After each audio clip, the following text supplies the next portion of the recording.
نحمده ونصلي ونسلم على رسوله الكريم أما بعد فأعوذ بالله من الشيطان الرجيم بسم الله الرحمن الرحيم ما عندكم ينفد وما عند الله باق ولنجزين الذين صبروا أجرهم بأحسن ما كانوا يعملون صدق الله العظيم۔ پچھلی آیت میں یہ تھا کہ اللہ جل شانہ نے فرمایا کہ اللہ کے عہد پر تھوڑا سا معاوضہ لے کر ان اللہ کے معاہدات کو نہ توڑو، اس لیے کہ اللہ کے پاس جو کچھ ہے وہ بہتر ہے تمہارے لیے اگر تم جانتے ہو۔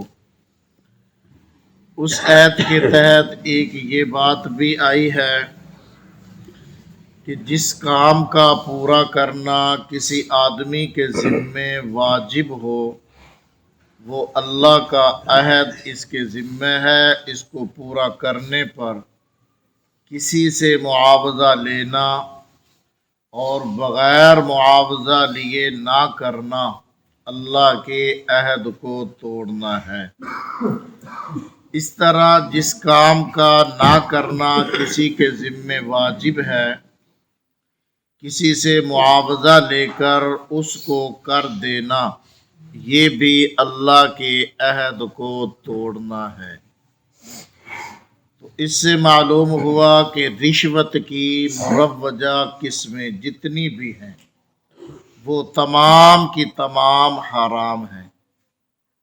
جب آدمی کوئی رشوت لیتا ہے، حالانکہ اس ملازم کی ڈیوٹی میں یہ ذمہ داری میں بات داخل ہے اس کام کو کرنا، اب اس پر جو ہے وہ پیسہ لے کر وہ کام جو کر رہا ہے تو دراصل یہ بھی بھائی جو جس کام کی حکومت تنخواہ دے رہی ہے تو اللہ سے گویا یہ عہد ہو گیا ہے، اس بندے سے اس ادارے سے اس کا ایک عہد اور معاہدہ ہو گیا ہے اس کام کے کرنے یا نہ کرنے کا۔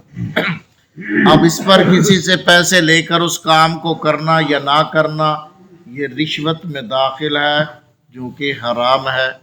الراشی والمرتشی کلاہما فی النار، یہ تو نبی پاک صلی اللہ علیہ وسلم کا فرمان واضح ہے۔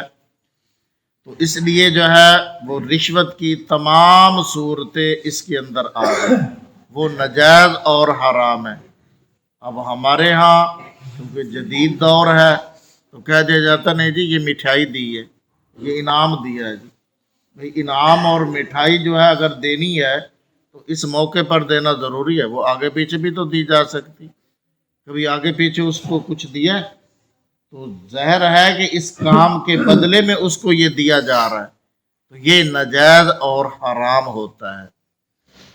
پھر اللہ جل شانہ فرماتے ہیں ما عندکم ینفد وما عند اللہ باق، تم تھوڑا سا معاوضہ لے کر اللہ کے عہد کو توڑ رہے ہو، جو کچھ تمہارے پاس ہے یہ تھوڑا ہے، ختم ہو جائے گا۔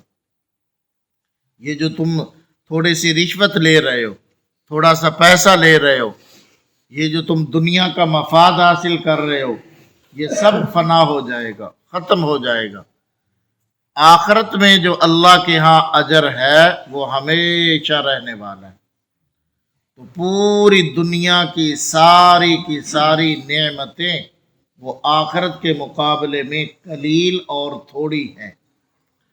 اس لیے فرمایا کہ ما عندکم ینفد وما عند اللہ باق، جو کچھ اللہ کے پاس ہے مراد اس سے آخرت کا ثواب ہے، وہاں کا عذاب ہے کہ وہ ہمیشہ باقی رہنے والا ہے، اور دنیا کی راحت، دنیا کی تکلیفیں، دنیا کی دوستیاں، دنیا کی دشمنیاں سب فنا ہونے والی ہیں، اور آخرت کی جو ہے وہ ثوابات، اللہ کے ہاں ملنے والی نعمتیں، جنت، وہ ہمیشہ ہمیشہ رہنے والی، کبھی بھی ان پر فنائیت نہیں آئے گی، وہ کبھی بھی ختم ہونے والی نہیں ہے۔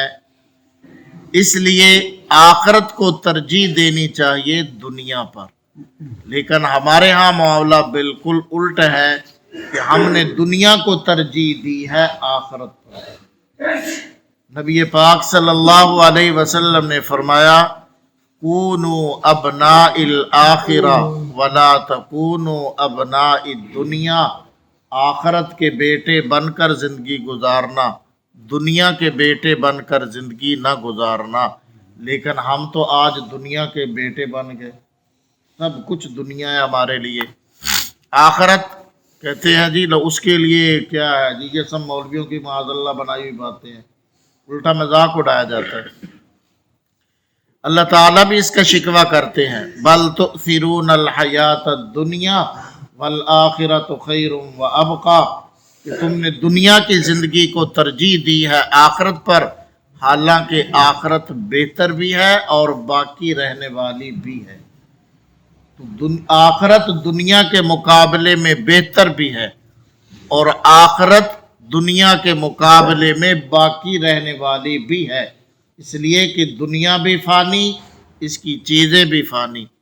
آج سے 100 سال پہلے جو چیزیں تھیں وہ آج ہیں، جو لوگ اس دھرتی پر تھے وہ آج ہیں، کوئی بھی نہیں ہے۔ تو ہم بھی 100 سال کے بعد ہم میں سے کوئی بھی نہیں ہوگا، نہ اس دنیا پر ہوں گے، نہ ہمارے منصوبے ہوں گے، نہ ہم ہوں گے، نہ ہماری کوئی بنائی ہوئی چیز ہوگی۔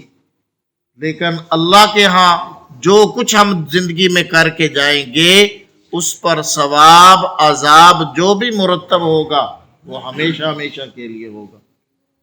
انسان جو ہے وہ گناہ کر کے بھول جاتا ہے، لیکن اللہ کے ہاں لوح محفوظ میں وہ محفوظ کر دیا جاتا ہے،